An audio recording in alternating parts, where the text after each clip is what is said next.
Good evening. Here is the news at 6. First, the highlights.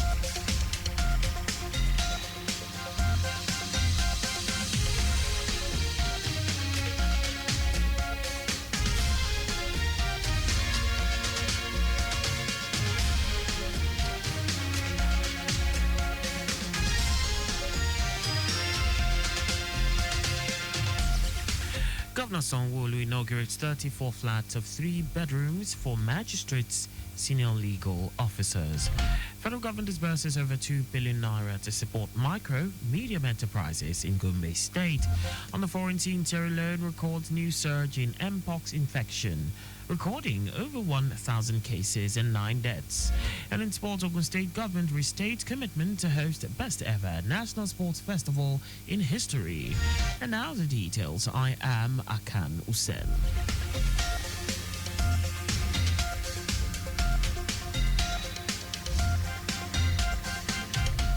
In a bid to ensure quick dispensation of justice in Lagos, Governor Babajide Sanwo-Olu has inaugurated 34 flats of 3 bedrooms for magistrates and senior legal officers' quarters in the Ministry of Justice at Alakbere Ketu area of the state. The magistrates will occupy 24 flats, while officers in the Ministry of Justice will occupy 10 flats. Governor Sanwo-Olu handed over apartment keys to the Chief Judge of Lagos, said the development will boost the morale and productivity of legal practitioners to deliver effective and efficient justice service delivery for residents. And what he will do, it will ensure that our officers that are here, they will dispense justices, without fear or favor. They will do their job and will provide adequate security for them. And they will do it fully, knowing fully well that what government, has entrusted them with, what the citizens are expected of them to do is what they're doing. The Chief Judge of Lagos, Kazim Aluba, commended the governor for improved welfare package for the judiciary, with a promise that the gesture will inspire them to do more. What brought about this is that it came to a point when our magistrates were being sued in their own courts and sometimes in the high courts for recovery of possession. You all know how embarrassing that could be. And so we cried to the governor, briefed him about the situation, and he said we must find something to do about it. In order to cut time short, this is the manifestation of the promise of Mr. Governor. The Chief Judge implored the beneficiaries to reciprocate the state government's gesture with improved productivity, and assuring that more welfare packages will soon be unveiled. Governor Sanwo-Olu also inaugurated the Deputy Sheriff Warehouse in Majidu area of Ikorodu to house seized goods in a secure environment at a cost, pending appeals at the court. As part of efforts to achieve a cleaner, healthier Lagos with sustainable waste management, the Lagos State government has charged PSP operators with improved service delivery and transparency. Addressing a strategic meeting with the Association of Waste Managers of Nigeria, AWAM, Commissioner for the Environment and Water Resources, Tokunbo Wahab, declared that the modes of operation of PSP operators must be digitalized and accessible. The Commissioner stated that the association should put in place proper data collation and enumeration of all commercial and private facilities being serviced, as this process will increase accountability and allow operators carry out their responsibilities seamlessly and efficiently. Wahab said the government is aware that PSP operators need some interventions and subsidies, saying that they must be open and broadly expatiate revenue generation and expenditures. He said a continuous increase in population with a corresponding increase in the generation of waste has necessitated the need for LOMA to assist the operators in clearing black spots, stating that several complaints were received from tenements about non-functioning assigned operators. Wahab stated that the time has come for PSP operators to create an online portal whereby GPS receivers installed in their trucks provide accurate locations and number of trips performed by each operator daily, amongst other things. Over 1 million people across the Lagos metropolis have been connected through the Metro Fiber project, targeted at delivering 600 kilometers of optic fiber and ducts for increased digital penetration. Commissioner for Science and Technology, Tobosun Alake, who stated this at a 2025 ministerial press briefing to mark the second year of the second term of Governor Babajide Sanwo-Olu's administration, noted that plans are on the way to introduce the Lagos State Innovation Bill to make the state science and tech creative-driven economy. Alaki said the state, through the Lagos State Science Research and Innovation Council, has funded over 70 researchers with universities, paid 800 million naira in grants for research development and support for over 60 startup capitals. According to the Commissioner, the Lagos State Residents Registration Agency, LASRA, has registered over 6 million Lagosians, out of which 4 million people are adults and 2.4 million children, and hopes to increase the figure to 10 million registered residents in the next 2 years. Alake hinted that artificial intelligence-powered chatbot will be launched soon to enhance service delivery in e-governance services, noting that the governor will be able to sign files electronically for Automation Lagos Biz. We are every day strengthening our cyber position. We have a cybersecurity council that helps us to drive strategy and policy and helps us to improve the tools that we are using. We are employing more protective gadgets to be able to safeguard a lot of the digital assets that we use. And so our cybersecurity posture is improving. It's not perfect, but it's improving.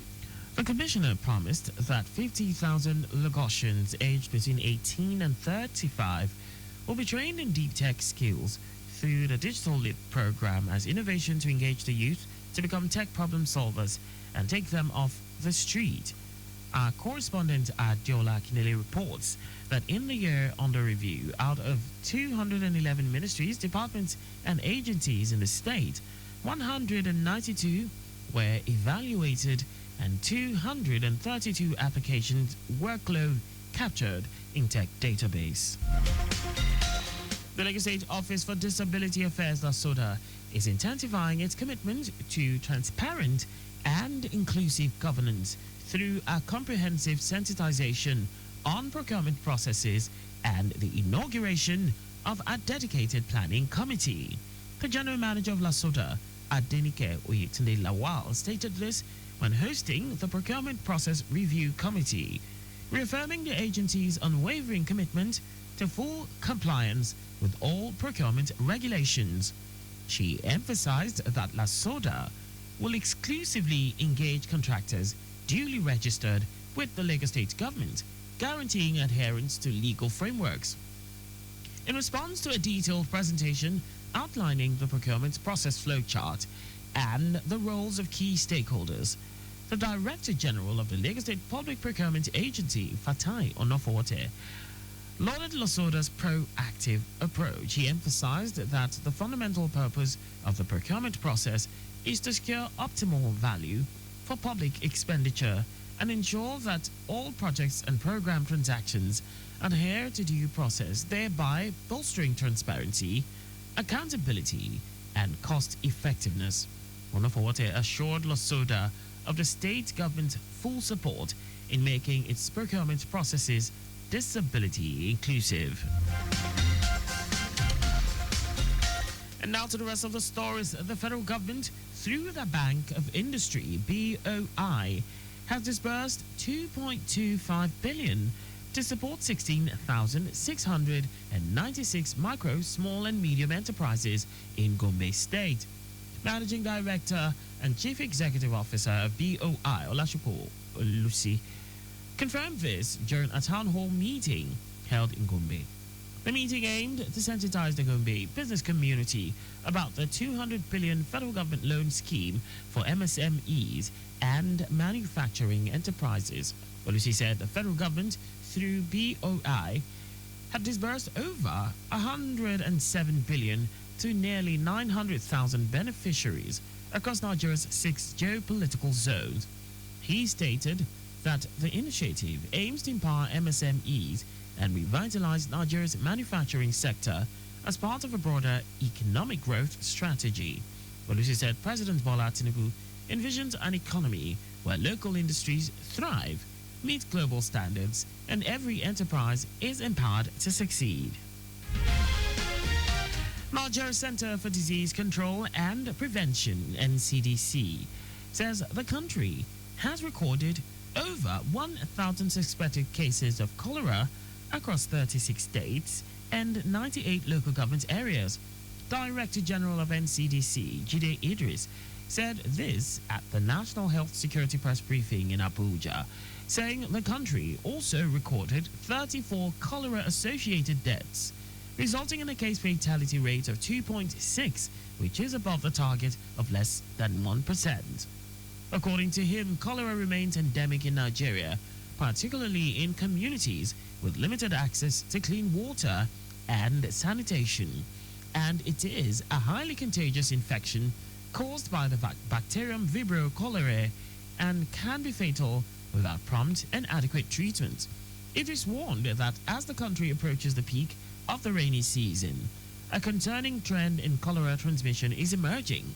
Cholera is a food and waterborne disease caused by the ingestion of the organism Vibrio cholerae in contaminated water and food.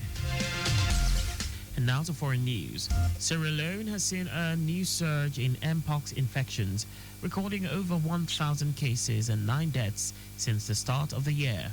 The country began vaccinating children from the age of 12, high-risk people, and exposed healthcare workers in early April after receiving 61,300 doses from the World Health Organization.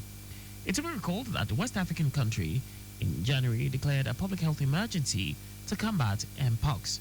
Head of the Health Ministry's vaccination program, Desmond Mada Kangbai, said the state capital, Freetown, has the highest number of detected cases, and the death toll has of last week stood at 6, with over 700 cases. Over 2,000 people have been vaccinated. Mpox is caused by a virus from the same family as smallpox, manifesting in high fever and skin lesions. And now sports. Commissioner for Sports Wasiu Isiaka says Ogun State is on track to deliver the most remarkable edition of the National Sports Festival in the country's history, with the 22nd National Sports Festival tagged Ogun 2024, scheduled to take place from May 16 to 30. Final preparations are in full swing. Speaking during a facility inspection tour with journalists, Isiaka expressed confidence that the state's readiness will set a new benchmark for future hosts. Isiaka also emphasized the festival's broader goals beyond sports competition, citing its potential to foster youth engagement, drive sports development, and combat social vices. The commissioner credited Governor Dakwa Abiodun for the sweeping transformation of the sporting infrastructure, noting the administration's commitment to excellence in youth and sports development. That's all for the news at 6. Slow down at road junctions, intersections, and pedestrian crossings. You can follow us and like all our various social media platforms. On X at Traffic Radio 961, Facebook Lagos Traffic Radio 96.1 FM, Instagram Lagos Traffic Radio 961. On YouTube, subscribe and watch us live on our channel, Traffic Radio 961. You can also visit our website on www.trafficradio961.ng. Did you know that the Sanwo-Olu administration introduced the Lagos Economic Acceleration Program, LEAP, to reduce the effect of the COVID-19 pandemic on small businesses? You can get more details on the Lagos State Government website. To end the news, here are the highlights of the major stories. In a bid to ensure quick dispensation of justice in Lagos, Governor Babajide Sanwo-Olu has inaugurated 34 flats of 3 bedrooms for magistrates and senior legal officers' quarters in the Ministry of Justice at Alakpere, Ketu area of the state. The federal government, through the Bank of Industry, BOI, has disbursed 2.25 billion to support 16,696 micro, small, and medium enterprises in Gombe State. We also told you that Sierra Leone has seen a new surge in Mpox infections, recording over 1,000 cases and 9 deaths since the start of the year. And then Sports Commissioner for Sports, Ogun State, Wasu Isiaka, has expressed Ogun State's readiness to deliver the most remarkable edition of the National Sports Festival in the country's history. For contact with the newsroom, please send a message to info@trafficradio961.nj. And that ends the news broadcast compiled by Adiswa Ejoka. I am Akan Usen. Thanks for listening and please stay safe. Good evening.